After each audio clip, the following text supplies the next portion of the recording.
Ponto de partida. A guerra da Rússia contra a OTAN pode começar justamente pela região de Kaliningrado.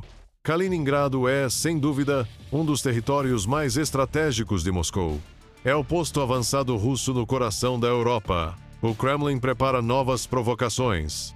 O exército russo já deslocou sistemas de mísseis Iskander para as fronteiras da OTAN. E a resposta foi imediata.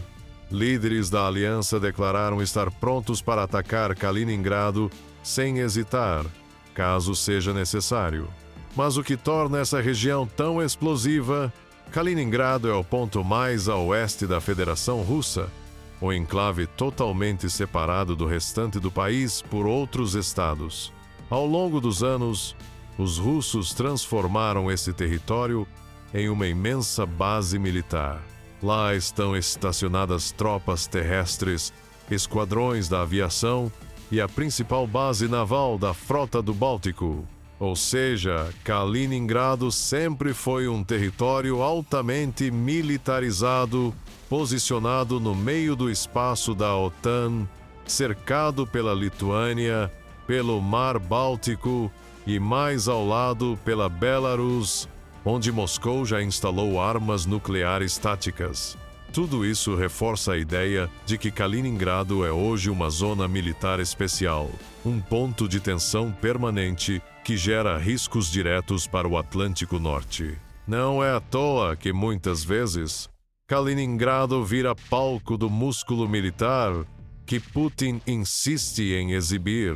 Foi assim, por exemplo, durante os exercícios conjuntos Zapad 2025, organizados com a Belarus. As manobras aconteceram em território de Kaliningrado, e logo depois Moscou enviou para lá mais unidades de mísseis Iskander, elevando a ameaça contra 6 países da OTAN. Analistas destacam que esse movimento é claramente um teste. Putin mede a reação do Ocidente, avalia os protocolos de resposta e busca brechas na defesa da aliança.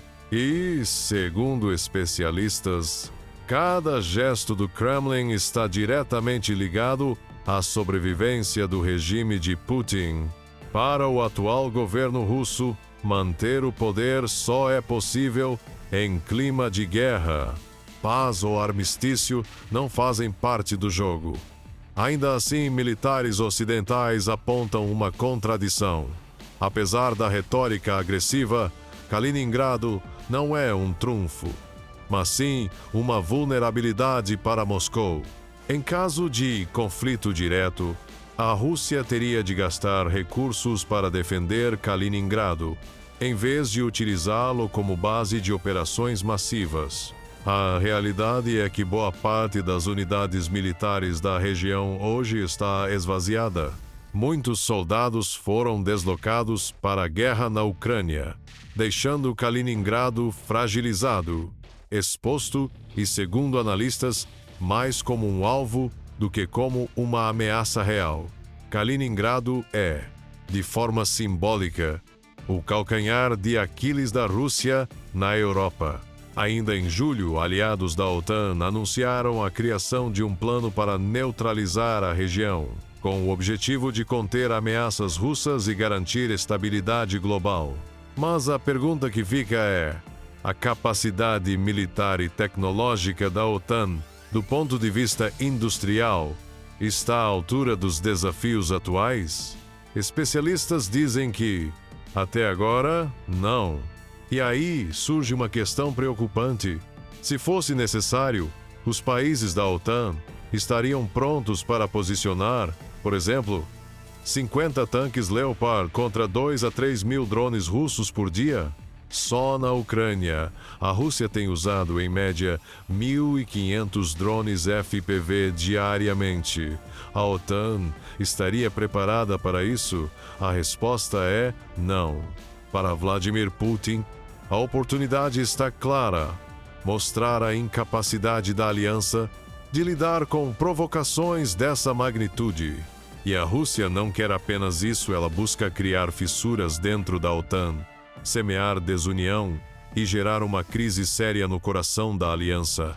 Essa estratégia também aparece nas relações bilaterais.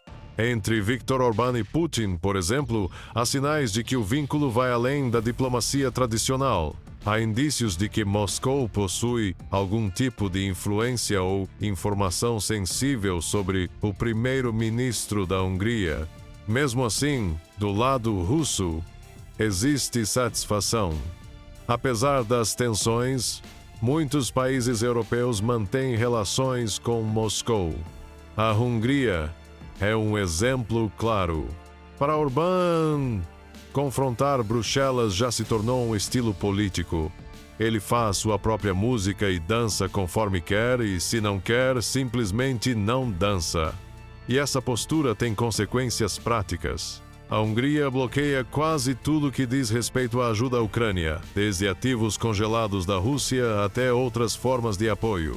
E, claro, se opõe à integração da Ucrânia na União Europeia.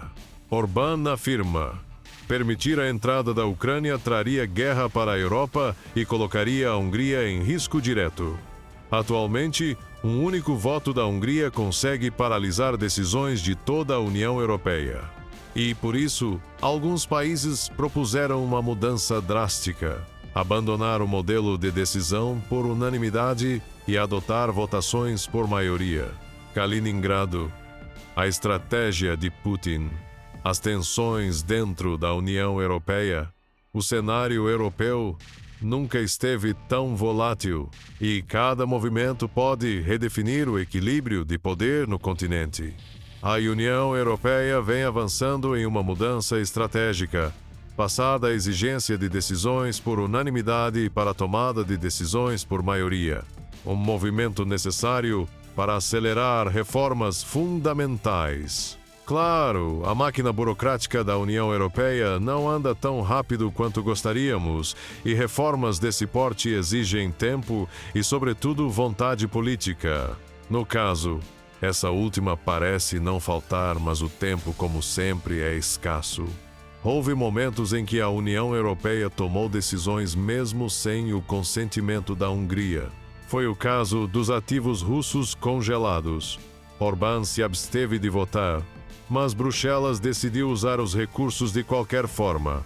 Durante a guerra em larga escala da Rússia contra a Ucrânia, a União Europeia repetidamente encontrou maneiras de contornar o veto húngaro, usando desde pressão política até ameaças econômicas. E a situação chegou a tal ponto que deputados do Parlamento Europeu chegaram a pedir o congelamento do financiamento europeu à Hungria, devido ao descumprimento das regras e valores da União Europeia. Esse é um instrumento poderoso. O orçamento húngaro depende fortemente das dotações vindas de Bruxelas.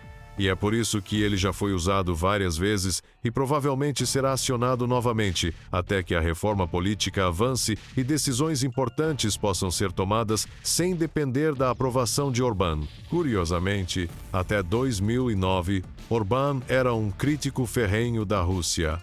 Mas algo mudou drasticamente em sua postura. Ele passou a atuar conforme os interesses do Kremlin. Relatórios indicam que a mudança teria ligação com um suposto caso de comprometimento envolvendo Putin. Segundo informações, em 1990, Orbán teria recebido um malote de dinheiro de um influente criminoso russo, entrega registrada por câmera escondida. Mas não é só isso. O enriquecimento pessoal também pesa. Através de negócios e conexões com oligarcas russos, Orbán se tornou o homem mais rico da Hungria, dono de um palácio avaliado em 45 milhões de euros.